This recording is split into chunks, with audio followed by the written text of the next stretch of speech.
I am the world's worst on planet Earth on picking Utah. The only time I've ever picked Utah was when me and you did it last year. I picked Utah to beat USC in the Pac-12 title game. Yeah. It was the only time I did it. And I got to admit, I want to pick them now, but there's something telling me don't do it every week. Every week. Don't do it. Okay, so let me.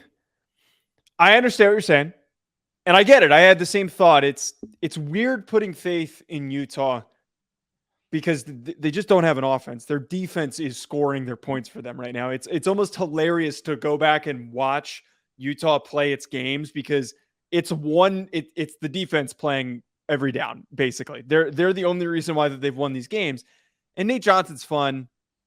He just can't really do much as a passer because he's a young player and he's still learning on the fly. But are you really going to put your faith in DJ U? Are you really going to make this mistake? Are you going to do it? Because he played a good team last week and he kind of pooped the bed. Like he really pooped his pants last week.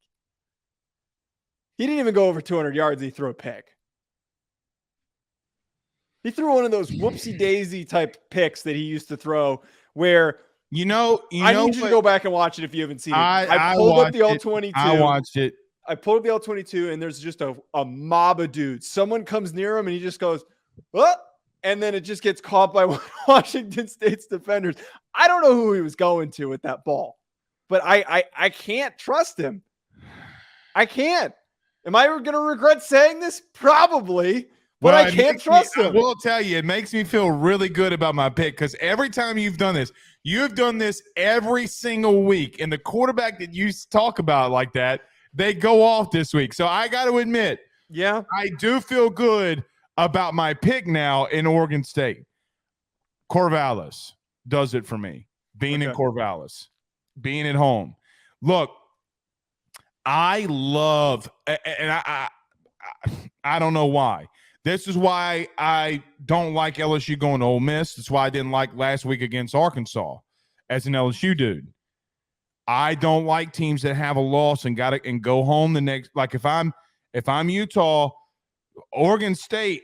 I mean, look, man, it's win or go home to some extent on what they think that they can do. I do like the coaching staff on both sides in this, but there's gonna come a time when Utah's defense isn't going to save them every single week and they're going to need to score points. Is it this one? Is it this one? Because, look, I watched Utah last week too, Joe, offensively. Yeah, I know that Utah held UCLA to 7 points, and that's fine and dandy with Dante Moore, the freshman. But, Joe, they can't score. One of their scores, their offense only scored 7. The first play from scrimmage was a pick 6. Offensively, they're anemic. Like, I'm telling DJU, man, listen, get me 14 points. We might have a chance here. Get me 14, 21 points. We might have a chance here. As much as I love Utah's defense, they fly around.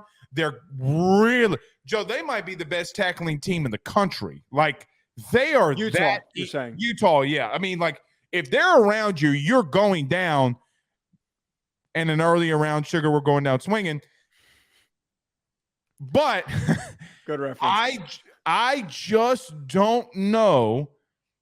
I think Utah's ineptitude to score offensively at some point this year is going to bite them in the ass. Right. That's why I'm a little iffy on this pick. I'm very cautious because if someone can turn it on, it might be Oregon State because they did that in the second half against Washington State. They turned it on, they flipped the switch, and they kind of tried to crawl back into it. And they scored a garbage time touchdown to make that score look a little bit more appealing. What is going to be really important for them is getting Deshaun Fenwick, their running back, and some of these other guys going. They've had a really good rushing attack thus far, and that's what's opened things up for DJU. DJU has this tendency, like in all seriousness, to evaluate him. If things are opened up and things are clean for him and he makes clean decisions, he's a good quarterback. But when there's a lot of tight coverage, he doesn't know what to do, and he makes a lot of just iffy mistakes of forcing the ball to covered guys, and he can't be doing that type of stuff. But they have to get their run game going in order for them to create some separation in this game. I have pause on them being able to do that because Utah's run defense up until this point has been the third best in the country. Yeah, they have they have shut down opposing run games. And if we look at the UCLA game, the Florida game, led to problems was them doing run too. Like that's UCLA and Florida's identity. To your point, that's a really good point. Right. It's not like they're slowing them down. They're completely removing opposing teams' run games. And as a result, their passing games can't pick up the slack. And both those teams, outside of their Utah performances, have been fine. It's like a vacuum when you step in and you play Utah. It is so hard to move the ball against this defense. Jonah Elliss is a really talented defensive end who last game had over 5 tackles for loss and 3.5 sacks. He's really freaking good, and I love Cole Bishop. I just think that Utah defense is too great to discount in this battle. Yeah, and I don't like the pick either. I do think they're cautious. It's a weird game. It's a weird game because I agree with you. I actually do agree with you on one quarterback thing. No, I do not trust DJU.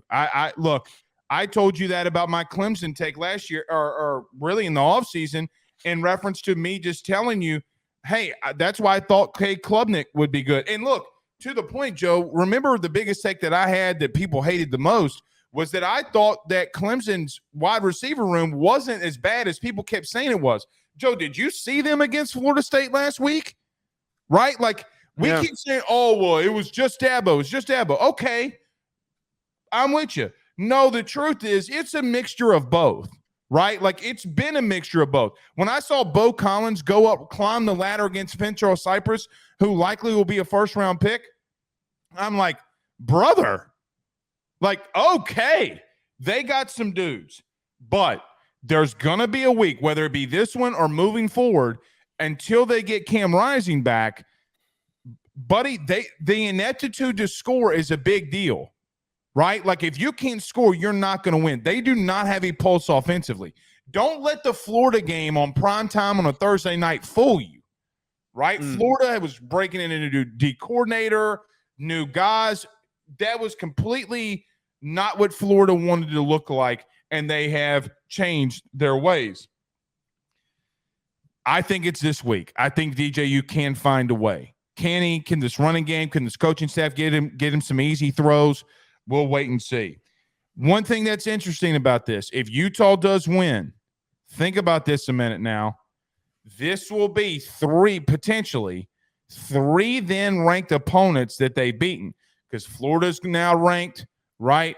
UCLA, and now you have a team in Oregon State that's been formerly ranked. That's 3 teams and rotating in and out of the top 25, Joe, that you've beaten. There might not, and especially if Florida beats Kentucky this week, there might not be a better resume in the country better than Utah's. They don't have a signature win. You know, they don't have like the. Well, Joe, let me stop you and ask you this. Okay. If Florida beats Kentucky, that starts becoming a signature win, because then Florida's 4-1. Yeah. Okay. So what I was trying to say is they don't have like a top 3 win. You know, they don't have the win that Ohio State has or the one that Florida State has, but they have a collection of multiple strong P5 wins over ranked P5 teams. That's what's impressive.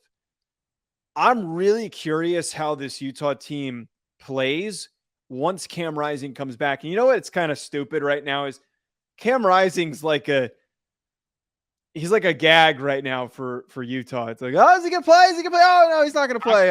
I call him Old Testament. You know why? Why?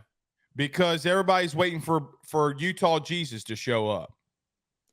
I think if he comes back, this team could be really challenging. But I just don't know when he's coming back. I feel like they're using him as a ploy to mess with opposing teams a little bit and be like, do you need to prepare for Cam Rising? Oh, just kidding. He's not going to play. And then they're going to do this every single week. And then it'll be like week 10 and they'll find he's never coming back or something along those lines. We'll see, but he's going to need to come back in a game where the team's booty cheeks. And, you know, Rushman, well, there's a good point is he's got he could come back from Cal.